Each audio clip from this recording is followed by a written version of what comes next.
क्या किसी विचार के अंदर ऐसे भी संत हैं जिनके नेत्र ना हो और अपने पूरे शास्त्रों को पढ़ना जानते हो? हमारे सनातन धर्म में ना जाने कितने ऐसे संत हैं जो शास्त्रों को पढ़ना जानते हैं, उनके नेत्र नहीं है लेकिन उनको अपने शास्त्रों की सिद्धियां हैं।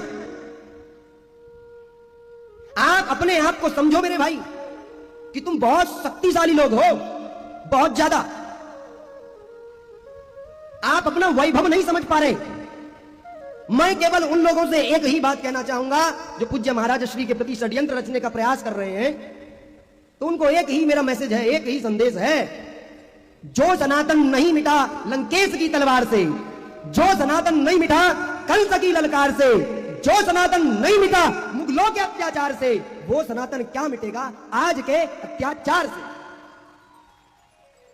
तुमको दे दूंगा तो केवल तुम सिंगल हो, और यहां पर जो बैठा हुआ समाज है, यदि उसके सामने मैं ये सारी बातें कहूंगा तो तब तुम्हारे द्वारा पूरी दुनिया में ये संदेश जा सकता है। एक बात तो ये पहले ही बोल देता हूं कि हमारे वेदों के अंदर, हमारे ऋषियों के अंदर, हमारी श्रद्धा के अंदर इतनी ताकत है। हम भूत और भविष्य बताने की ताकत नहीं रखते, हम भूत और भविष्य बदलने की भी ताकत रखते हैं। ये ध्यान रखना। बताना तो बहुत छोटी बात है, बहुत छोटी बात है बताना भाई। हमारे ऋषियों की तपस्याओं के बारे में पता नहीं तुम्हें, हमारे वेदों के मंत्रों की शक्तियों के बारे में पता नहीं तुम्हें, हिंदू के सामर्थ्य के बारे में पता नहीं। हम इतिहास बनाते भी हैं और हम इतिहास बताते भी हैं। हमको लगा एक पूज्य संत हमारे भविष्य के बारे में जब उल्लेख करते हैं तो हमको लगता है ये पाखंड है, ये आडंबर है। नहीं भैया, ये सत्य है। हमारे ही वेदों के मंत्रों में वो शक्ति है जो आकाश में बैठे हुए देवताओं को पृथ्वी पर लाने का सामर्थ्य रखती है। तो भूत भविष्य तो बहुत छोटी बात है, बहुत छोटी। और उन्होंने पूछा मुझसे, क्या आप इन सब बातों का समर्थन करते हैं? मैंने कहा समर्थन नहीं, मैं पूज्य महाराज श्री के चरणों में प्रणाम करके इस पूरी जनता जनार्दन से एक आह्वान करना चाहता हूं कि वह वाकई में परम संत हैं और उनका समर्थन प्रत्येक इस व्यासपीठ पर बैठे हुए कथावाचकों को, प्रत्येक संत को, प्रत्येक हिंदू समाज की रक्षा करने वाले व्यक्ति को उनका समर्थन फुल करना चाहिए। इस व्यासपीठ से आपसे एक ही निवेदन है, और मैं पूज्य महाराज श्री से कहना चाहता हूं कि आप छत्तीसगढ़ की भूमि पर आए हो। यह छत्तीसगढ़ की पूरी संपूर्ण भूमि आपके नतमस्तक में प्रणाम करके आपको संपूर्ण समर्थन करती है साहब, संपूर्ण समर्थन करती है। आपको पूज्य महाराज श्री ना भावुक होने की जरूरत है और ना कुछ सोचने की जरूरत है। आप जिस पवित्र भूमि पर विराजमान हो वह माता कौशल्या की भूमि है, जिनके इष्ट स्वयं भगवान श्री हनुमान हैं।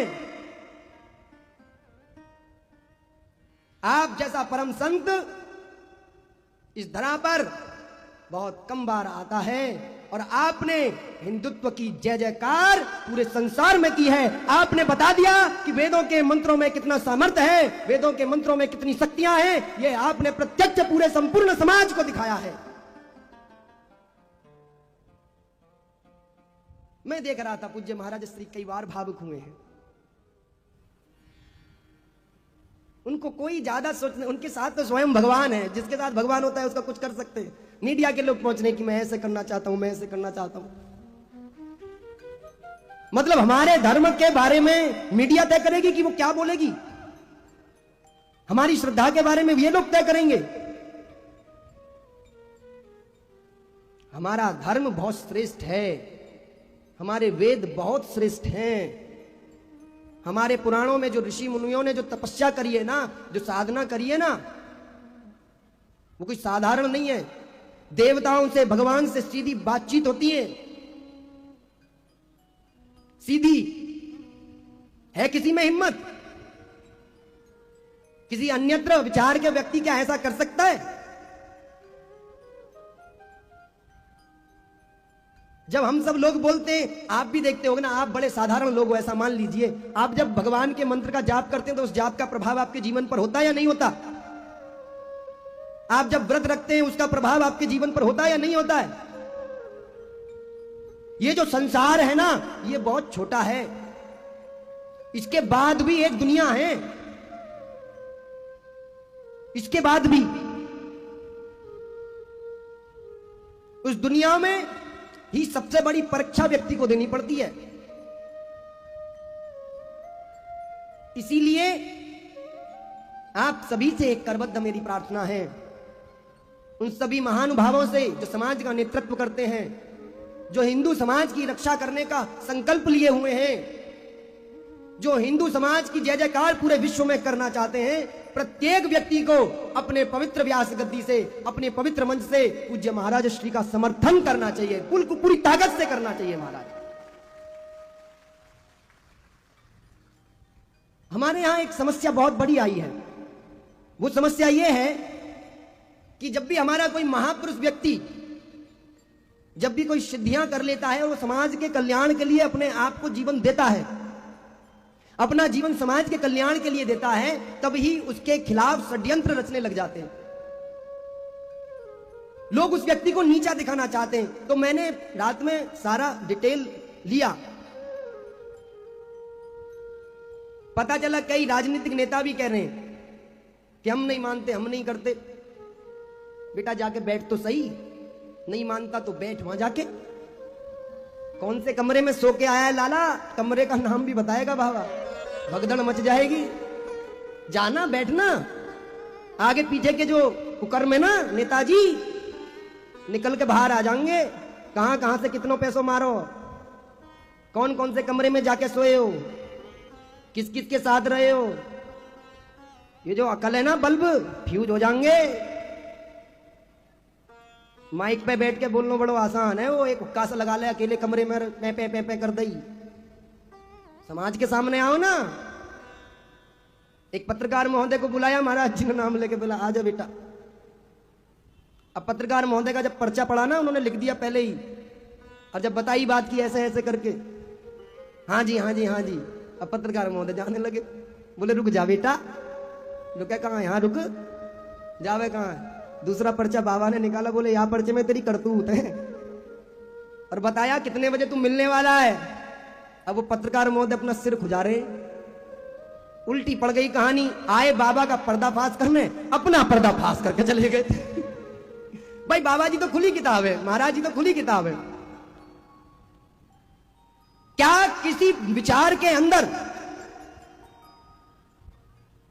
ऐसे भी संत हैं जिनके नेत्र ना हो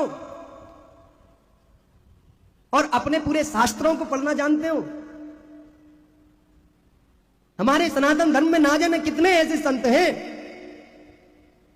जो शास्त्रों को पढ़ना जानते हैं। उनके नेत्र नहीं है, लेकिन उनको अपने शास्त्रों की सिद्धियां हैं। आप अपने आप को समझो मेरे भाई कि तुम बहुत शक्तिशाली लोग हो, बहुत ज्यादा। आप अपना वैभव नहीं समझ पा रहे। मैं केवल उन लोगों से एक ही बात कहना चाहूंगा जो पूज्य महाराज श्री के प्रति षड्यंत्र रचने का प्रयास कर रहे हैं। तो उनको एक ही मेरा मैसेज है, एक ही संदेश है, जो सनातन नहीं मिटा लंकेश की तलवार से, जो सनातन नहीं मिटा कंस की ललकार से, जो सनातन नहीं मिटा मुगलों के अत्याचार से, वो सनातन क्या मिटेगा आज के अत्याचार से। जब इतने बड़े बड़े लोग कुछ नहीं कर पाए तो तुम क्या करोगे? जब भी ऐसे संतों का जन्म इस धरा पर हो तो इस भारत की भूमि को प्रणाम करना कि तुम इस भारत की भूमि पर जन्म लिए हो, जिस पर ऐसे महापुरुषों का जन्म होता हो, जिस पर पूज्य बागेश्वर धाम जी महाराज जैसे व्यक्ति आते हो, जहां पर सन्यासी बाबा जैसे तपस्वी आते हो, जो लोगों के कष्ट हरते हो, लोगों के जीवन में सारे दुख हर लेते हो। ये ऐसे पवित्र संतों की भूमि भारत भूमि है।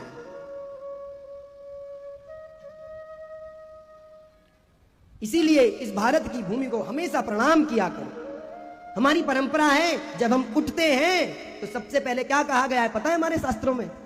कराग्रे वस्ते लक्ष्मी, कर मध्य सरस्वती, कर मूले तु गोविंद, प्रभात कर दर्शनम।